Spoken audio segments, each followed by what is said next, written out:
Okay, so thank you, Meredith. Welcome to you, Meredith Jaffé. Meredith Jaffé is not only an author, but an artistic director and my friend. And in regional New South Wales, which I think, Meredith, means you get a reprieve, do you not? Is that true? No, well, sort of, till the 10th now, the 10th of September. Excellent. We're in lockdown, so. And you've been like a couple of weeks in lockdown now, is that right? Yeah, nothing. Yeah, it's fine. Well, I must say, one of the silver linings is that we get to have you here with us.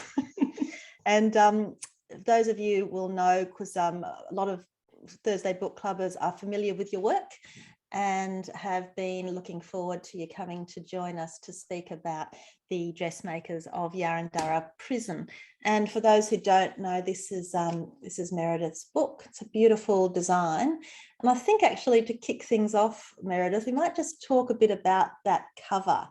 Tell me about how that cover came to be and what it exactly is. Well, it's interesting, isn't it, Suzanne? Because we both know as writers that the occasions where we're asked our opinion on covers is a rare and savoured moment. And the publisher, I didn't get to see the brief, but she was like, oh, I've sent it off, and I kind of knew that it would have forget-me-nots on the cover because they're a motif in the novel. It made sense. But what I wasn't expecting, and I don't think she was either, is that the girl, Emily, who did the design originally, decided to hand it to her mother, who's a master stitcher. And her mother, who I've since found out, is on chat 10, look 3, for those of you who are chatters. So I found it, and she lives in Bathurst. So over in Bathurst, she then got the design, that exact design for the cover, and then created the stitching pattern for it and stitched the cover and sent it back. So the actual cover of the book is a photograph of, I think it's Margaret, if I've got this right, apologies if it's not, a photograph of Margaret's embroidery, including my name and the type and everything of her actual stitching that she did. So I felt incredibly honoured, because we live in a world where everything seems to be Shutterstock, doesn't it? It's always stock image overlaid with other stock image and jimmied up a bit just to make it not look like stock image. So to have someone actually go to the trouble of stitching your cover was quite phenomenal. And tell me, what's happened to the original stitch work itself? Do you know? Well, I said that to my editor. I said, I hope you're claiming that for the, there must be a wall of fame or something in the publishing house, don't you think? Instead of just the photos of the headshots of all their best-selling authors, there should be, like, for the design team, their award-winning covers or their best covers. And you think about some of the covers that we've seen that really change your perception of a book. One that immediately springs to mind is when I saw the cover for Boy Swallows Universe for the first time, and that use of the pink and the little motif of the wren, and the fact it was a book written by a guy, but they've used pink, and you just think the psychology that goes into all the positioning. And I know Barbie, who's on here on this course, she's an arty person. There's a lot of meaning that can be layered into any image, and particularly a cover, and it makes a difference to how well a book can sell. One cover I found really interesting was Charlotte Wood's first cover for The Natural Way of Things. It's for those of you who know it, it's a very confronting book. It's beautifully written. Charlotte's a beautiful writer, and it was a hard-hitting, confronting, compelling book. But the cover was just beautiful flowers. Only if you looked a little bit closer could you see something a little bit odd.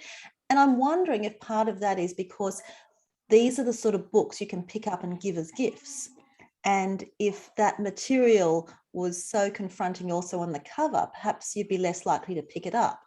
So with your book, Meredith, again, I'll just show it to people again. I mean, it's a book that draws you to it. And when you know the story, and when you can almost feel the texture of it.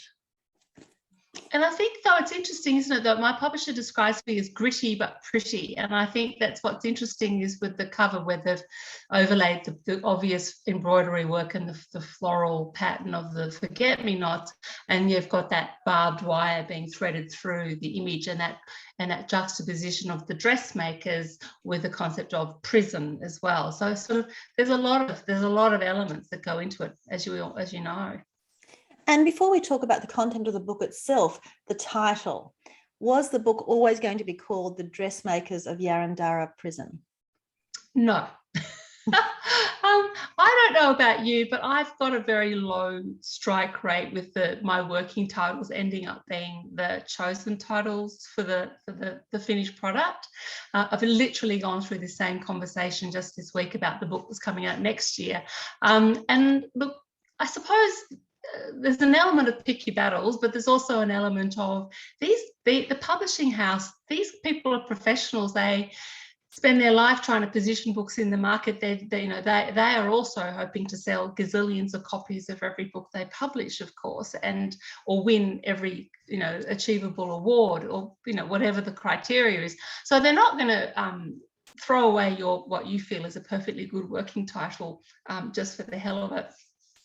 However, I must say that I actually really liked my working title, which was Every Man's Wedding Dress, which I thought really, kind of encapsulated that this was blokes sewing wedding dresses rather than women sewing wedding dresses, and that, this would sort of give you that sort of sense of tension between, and intrigue about what was going on, but that sentiment wasn't shared. So we then workshopped for several weeks. We played with things like Stitched Up, and we were very clear, everyone was very clear from my agent and the publisher that it was that sort of the full Monty meets Orange is the New Black kind of feel. It wasn't a heavy book, it's not a heavy book, it is supposed to be a comedy.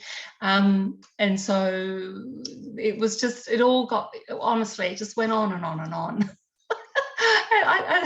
Either they wore me down or I wore them down, but eventually, the one thing we all agreed on, can I also say that if I had known that the word Yarrandara or Yarrandra, I don't mind which way people want to say it, was going to be in the title, I would have not called the jail Yarrandara. I would have called it something very pithy. But I didn't know that. And I said, we can change the name of the jail. And they're like, no, we like it. So, yeah. And it's sort of the name of the jail, of course, gives you that sense of somewhere in Wookville, doesn't it? That it's out west somewhere in the case of the east coast of Australia. So, yeah. So we ended up, anyway, the agreed title was the one you've got in your hot little hands. So let's zoom into Yarrandara Prison. And if I come right into one of the cells, I find a man called Derek. Who's Derek? Derek is early 50s. He has been in jail. He served 5 years of a 7-year sentence. He is a very put upon character. So when we talk about writing, we often talk about characters who are agencies of change, agencies of they're the catalyst for the unfolding action of the book. And then you have the characters that are put upon, and Derek is definitely much the put upon character. And part of the reason for that is because Derek has his survival strategy for jail is to keep a very low profile. So he doesn't like to put a foot out of line. He doesn't like to make enemies. Equally, he doesn't really like to make friends. So he's quite lonely and he's quite insulated, and he's quite, in a way, it's made him more narrow in his views around the world, and he's very judgmental of the men he's sharing sea-wing with in the jail, in terms of a hierarchy of crime, and that his crime isn't as bad as some of the others. And his crime is that he embezzled funds over a number of years. He embezzled funds from his local golf club for which he was doing the accounts. So he was pilfering from the pro shop, the Mother's Day raffle, and the bar takings to pay his credit card bills, because he was married to the very awful Lorraine, who had her own addictions, and in her case, that's shopping. So Derek is, as I say, a man who was acted upon. And Derek, as you say, is a bit of a loner, and he hasn't got family support. His marriage has broken down to the lovely or not so lovely Lorraine, and he's estranged from his daughter. So what he does have is a community of men, and they give each other solace, and they also work within the jail. Tell me about this group. Who are they? Well, when you're in jail, you have to have a job to do. If you're below a certain age, there is a sort of a cutoff. You have to have a job to do because it helps pass the time. And depending what kind of institution you're in, it can also be how the jail runs. So in some jails, for instance, as they do in Yarrandara, you actually have prisoners who staff the kitchen so that the men wouldn't eat if there were not prisoners working the kitchen. In this particular jail, they also have gardens and a piggery and that kind of thing as well. And people might be very familiar with the fact that that in jail they make hospital scrubs and cubby houses and things like this. What we don't particularly have in Australia is a group like Derek belongs to, which is called Backtackers. And Backtackers is based on the same concept run by a group called Find Cell Work, a British charity that goes into jails in Britain and teaches the men, because it is predominantly men, how to stitch. So that's, we're talking embroidery, tapestry and quilting. And so Derek's one thing in his life that gives him solace, as you say, is he has his Thursday afternoon meetings at the Backtackers. And in this group, there's a baker's dozen. In this group, the men are stitching cushions and spectacle cases and bookmarks and quilting and those kind of things, which are then taken back to the charity in the city and then sold to, the wealthy people who can throw a credit card around and buy a nice plump cushion for their couch. And after a while, early on in the book, but just a couple of chapters in, we find out that Derek's daughter is going to be married. And that's a dilemma for Derek because he can't support her. He can't be there at the wedding because he's a prisoner, but he wants to do something special. And what's the idea that forms that then follows us throughout the rest of the book? Well, the dilemma for Derek is also, as his sister-in-law so bluntly points out, is that no woman ever forgets her wedding day. And the fact that, in a traditional sense, that our fathers walk us down the aisle kind of concept, and that clearly that he's not something he's going to be able to do since he's locked up and she's on the outside. So and his sister-in-law leaves him the thought ringing in his ears that he has to do something to prove to her how much he loves her. Still, he loves her, even though he hasn't seen her for 5 years, and that he ruined their lives and all those kind of things, that he still adores his one and only child. And Derek, he takes this concept to heart, and he takes this concept to Backtackers. And immediately the group gets into conversations around things like trousseaus and glory boxes and all that sort of, shall we say, slightly more old-fashioned idea of going into weddings. And the men discuss the various merits of a hand-embroidered napery. And Derek's not exactly getting the vibe, shall we say, out of all of this. And then he actually initially decides that he's going to make bearing in mind, I should say, that Debbie, his daughter, is 21. And she's marrying Ian, who's 32. So there's a bit of a, frisson about that. But his initial decision is he's going to make Debbie a set of peacock throw cushions, just like his mum used to have on her bed. He can't be dissuaded from this idea initially, and it takes a new prisoner to come into the group that sets the whole wheels in motion for the idea of a wedding dress. There's some really interesting characters in this prison circle in the Backtackers, and I think my favourite's Joey. Tell me a bit about Joey. I think it's a lot of people's favourites. So Joey is actually served most of his sentence when he's moved. So this is quite common in the jail system, is that you suddenly get moved to a new prison for no apparent reason. And he's been moved to C Wing at Yarrandara to serve out the remaining months of his sentence. Joey is an Indigenous guy. He's from up the coast, is all you know. So it's not sort of specified, but he's from up the coast. He comes from a big tumbling family of relatives, and the light of his life, that it's sort of the guiding compass for his life, is his auntie, who stitches, does repair work at the local dry cleaners, and by day and by night she makes the costumes for the local theatre group. She makes formal dresses for the girls in town, and she makes bespoke wedding dresses as well. And so she has taught Joey since he was a wee tacker how to stitch. As he says declares himself a dab hand with a bedazzler. And he is a flamboyant young character. He is very cheeky and very smart in a sort of cunning, street smart kind of style of way. And you don't find out, the reader doesn't find out until very late in the book exactly what Joey did to be serving time. But the important thing for him is his motivation for joining backtackers and, you know, keeping his nose clean is very much about getting early parole. If he can get out before Christmas and go home, he'll be happy. That's what he wants. Now, over the years in my career, I've spent time in prisons, mostly as a lawyer. They're not happy Hopefully places. always as a lawyer. Oh, well, you know, I've visited people on and off, but yes, predominantly as a lawyer. And I must say that they're not fun places. I mean, you can have a bit of a joke with clients every now and then, but they wouldn't strike me as being a barrel of laughs. And yet your book is, as you say, a comedy. It's a feel-good book. How do you get comedy into a book about an area which is pretty difficult and people are generally having a hard time? I guess there's two parts to that answer. The first part is that it is comic. When the idea originally came to me about Derek making the wedding dress, it came out of reading about Fine Cell Work, the British charity who went into prison and taught these men stitching.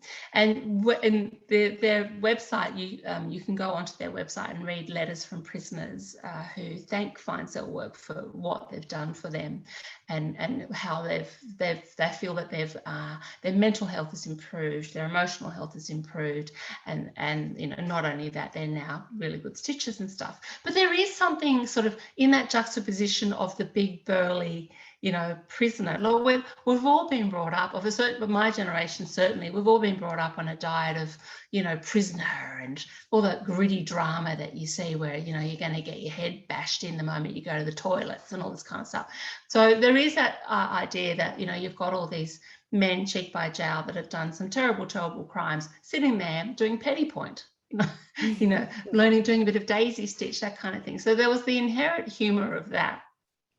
And then I quickly got to realize that came to realize as I was researching and writing the novel, that it was also a really good way of me tackling some of the issues close to my heart, that without either being didactic, because no one pays attention when you bang them over the head with your opinion, but also that there is humor in how we all interact. And there was, when I researched prison, it struck me very quickly that, in fact, how people complain so much about the boredom, that there's a lot of hours in a day with not a lot to do in them. And if you have read Trent Dalton's Boy Swallows Universe, you'll remember when he talks about, he was reading Moby Dick and he only read a chapter a day because he had to make it last, and he only, he had to roll a cigarette and he smoked it slowly because he had to make it last. So there is that sort of sense of the fact, and thinking, well, we all know what it's like to be bored, and what do you do when you've got limited resources to create entertainment? So there was all those kind of questions were going through my mind, and I sort of, we're all human beings. We all find humour in situations that are perhaps quite dark, because humour is a really good way of coping with the darkness of a situation that we find ourselves in. If you don't laugh, you'll cry is a saying for a reason. So the comedy also came a lot out of that, where I wanted to show how adversity forms us and shapes us. And for some of us, it makes us angrier or more passive. For some of us, it makes us funnier. And I also thought that by having all these other characters that come into the story, Lorraine being one of them, but even Jane, the sewing teacher, and having that mismatch of people's expectations still applies whether you're in a jail setting or whether you're doing a romantic comedy at a beach setting. It's still the same kind of ideas still apply to how humans interrelate. And I must say, Meredith, unless you're a soothsayer, you couldn't have foreseen the pandemic when you were writing the book. But really, it is a great book for these times, because you're immersed in a world, an unexpected world, and generally a world that people don't know well.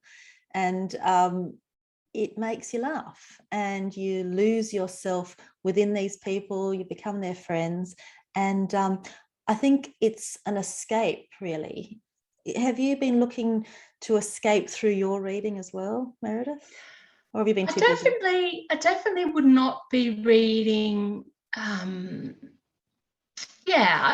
think anything too dystopian would do my head in a bit at the moment. I think it's always. I always judge a book by. I like writing that just grabs me by the throat from the moment I start reading the first sentence, paragraph, page. But I like to feel, if you like, I like to feel slightly envious of the person's work that I'm reading. Like, oh, that is a cracker of an idea, or the way they've done those characters, or, you know, whatever their particular skill is that they've done particularly well. I can think of a few examples, and that draws me in as well, because I want to see what they're doing. And I know that it's hard, as you know as well, when you're a writer, to not ever be a writer when you're a reader, but you always kind of want to pick it up and look underneath it and sort of see how it all works.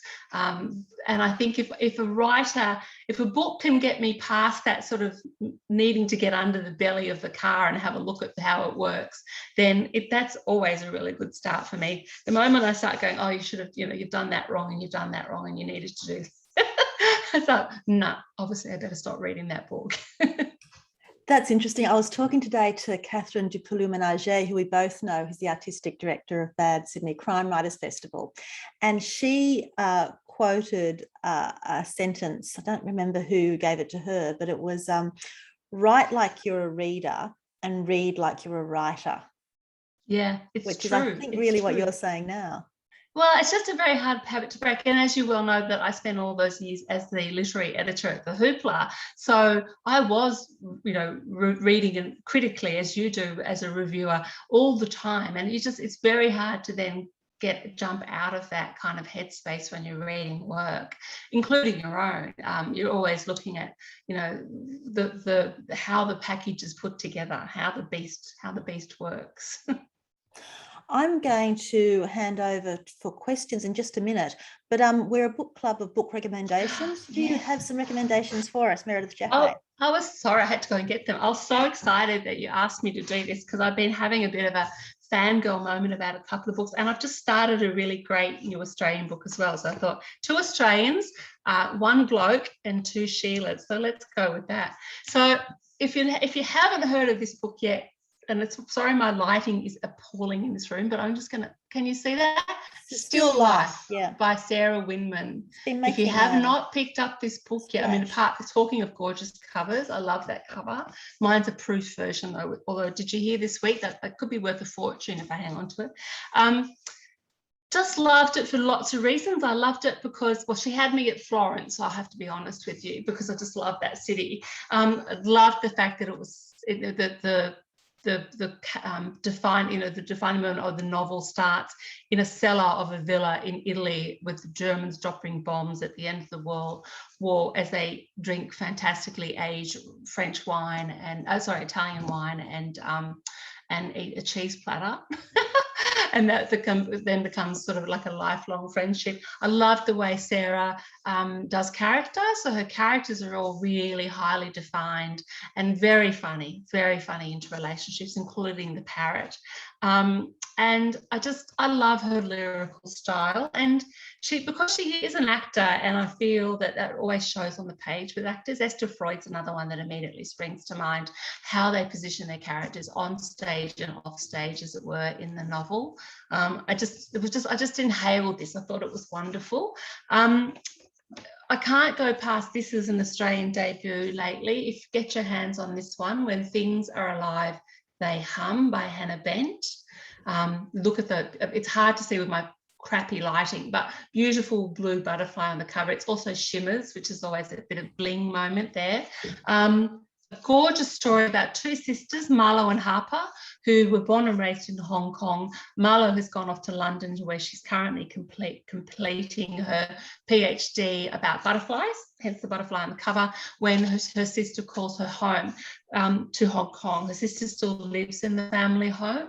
Her sister was born with what she calls up syndrome, the up syndrome. She's a writer, and she has a wonderful boyfriend called Louis, who's an adorable character. She's just found out that her heart is failing, and this time they can't save her, and they won't give her a heart and lung transplant because she's got Down syndrome. And her sister, she calls her sister home, and her sister, Marlo, is determined to move heaven and earth to save Harper. Warning, I sobbed through the last 3 chapters, just sobbed. And it's not predictable, which is always good writing as well. And I just want to give a shout out to this one, which is brand new. It's not even out yet. It's out, actually it's out on Tuesday.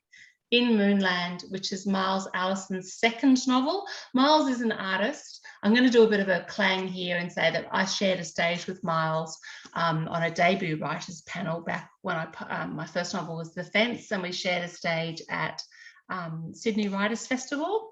And he won lots and lots of awards for his first novel. I know you're going to say, what was it? And I'm going to go, oh, I can't remember. I think it's called Animals or something. Oh, Fever of Animals. There you go, close. This one is loosely based on his dad's life. There's the not Hare Krishna's Bajmuzi, and there's the 1970s where there's free love, and he describes, I found this quite funny, being a woman of a certain age, he describes the 70s as a particularly violent era of Australian history. It's not how I remembered it, but there you go. And the writing is amazing, so I'm really enjoying that too. Excellent. What an excellent combination, a trio of books. So there you go. That's our recommendations for the week. Now I'm going to hand over to our book clubbers. I note that it's 8:30, and generally for people who are new tonight, we go from 8 to 8:30. When we have a guest author, we generally kick it to about 8:45. But really, if you need to go, just go. And we've been so pleased to have you. But so questions. So happy for you to unmute. Maybe what we might do is just get you to, just so we've got some order, we'll get you to put up your hand so I can see if anyone's got a question. And just bear with me. There's a few of you, so I just got to, I think, I can see people leaning forward, but I can't yet see a hand, so I don't want to embarrass anybody. So I think the tables are yours. Linda, did you have a question? Don't let me let me call you out. I think you're muted. No. Okay. Well, I'll do it as a welcome. Welcome to you, Linda. Look, I have while we're just getting the questions ready, because they will come. People just need a bit of a warm up. What I'm interested in, there's Linda again, is a bit about your new book, Meredith. So you've said that you've got a book coming out next year. How much can you tell us, if anything? Hopefully I could tell you, I should be able to tell you a lot. I just got the editorial report back yesterday.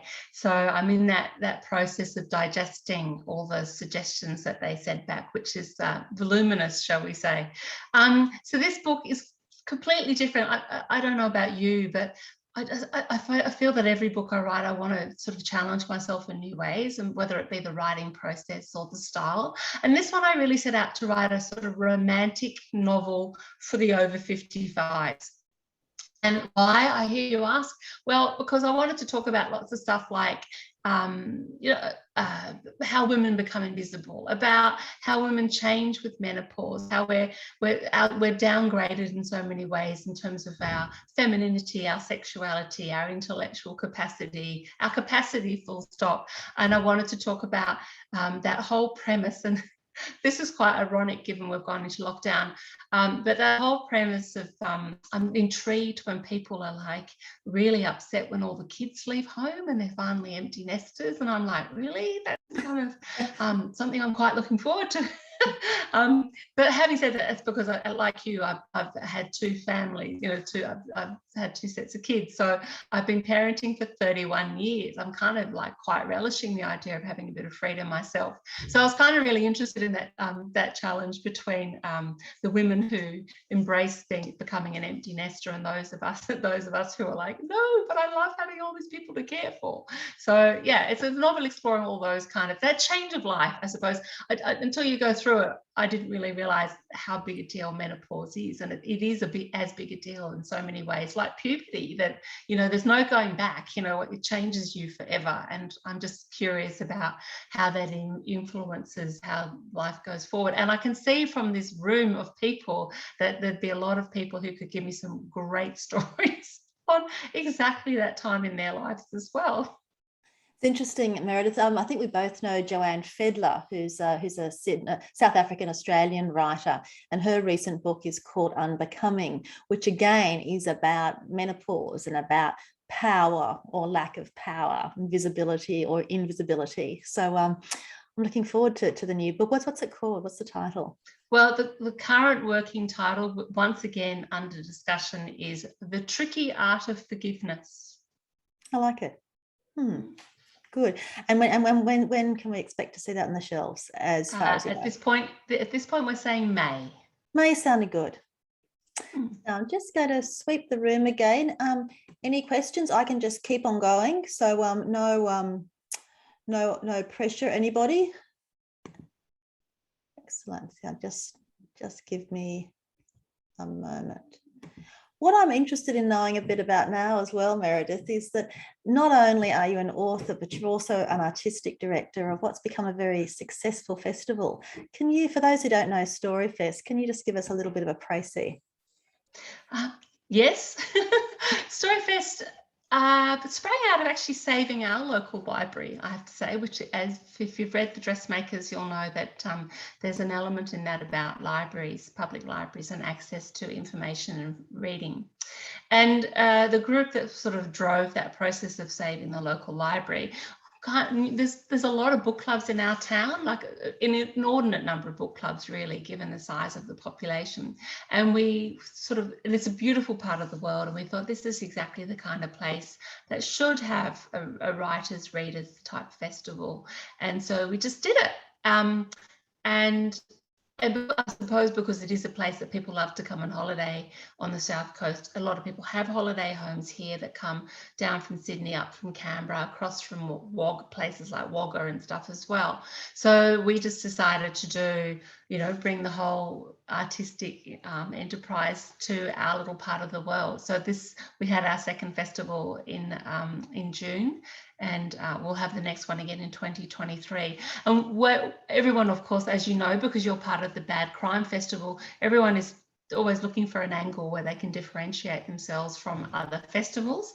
Crime is a fantastic one to do. What we focus on is the art of storytelling. So we're celebrating the art of storytelling, not just in books. So we're doing poetry, performance poetry, we're doing song, we're doing film, and we're looking at the different, and because we have a really strong Indigenous culture in our area, the Murrumbidgee people, they always like to do some stuff at the festival as well, where they're sharing culture through their story traditions and cycles as well. So that's the kind of stuff that we do for a long weekend in June every year. And for people in lockdown or people out of lockdown, if we're lucky enough to have those of you amongst us who aren't in lockdown, there's a podcast that's come out for Storyfest. So where can we find the podcast to listen to? So the podcast series from the 2021 festival was just kicked off with the opening night address by Marcus Suzak, which was hysterical. The books that changed us. He was surprisingly very, very funny. And I don't mean surprisingly like, the guy has a sense of humor. It was just that, he writes serious literary fiction. And so it was quite amusing to find out the sort of stuff that Marcus, treasured in his literary travails as a reader. And you can find all of them on our website, so storyfest.org.au. And if you subscribe to the newsletter, they'll be dropped into your email, into your inbox once a month as well. So there's lots of fantastic events that were at the festival, as you know, Suzanne, because you were there, and we're really looking forward to sharing some of that material with everyone over the next few months. So yes, yet another podcast for us to listen to during lockdown. Fantastic. Meredith, a random question. Can you give me a number between 1 and 10? 7. 7. Okay. So I'll just explain.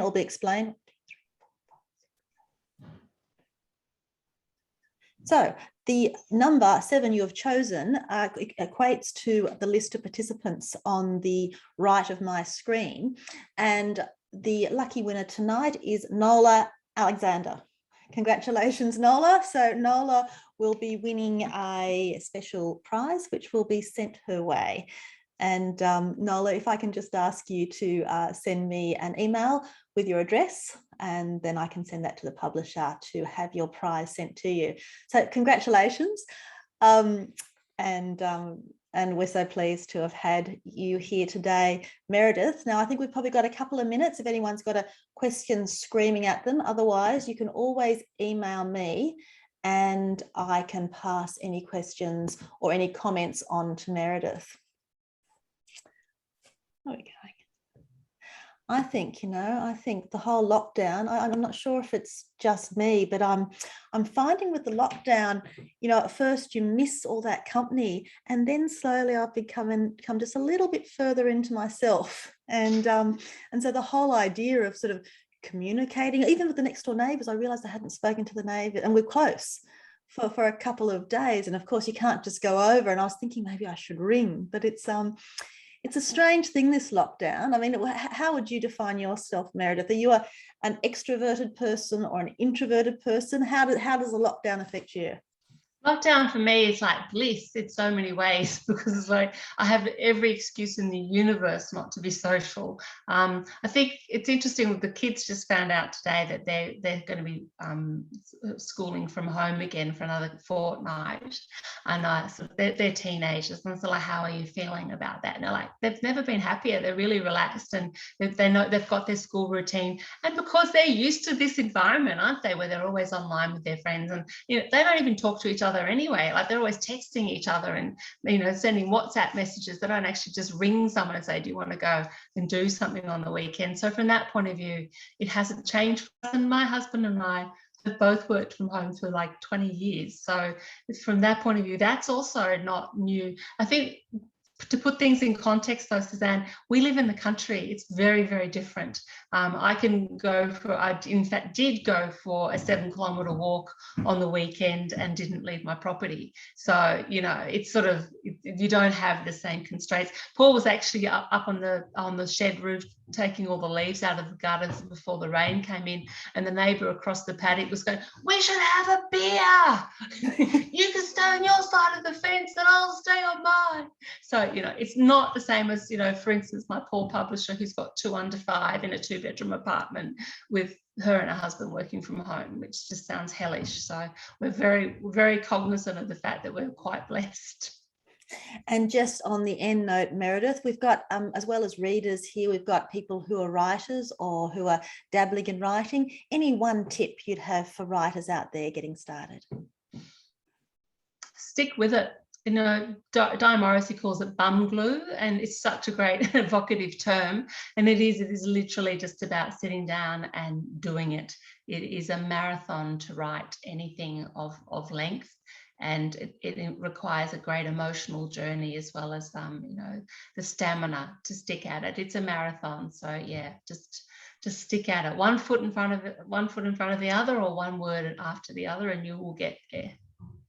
Thank you so much, Meredith. It's been delightful having you in front of us on screen, and we wish you all the best for the release of the new book, The Tricky Art of Forgiveness, assuming the title stays. And in the meantime, can I highly recommend this book, The Dressmakers of Yarrandara Prison. It's funny, it's heartwarming, it's important, it's beautifully written, and I congratulate you, Meredith.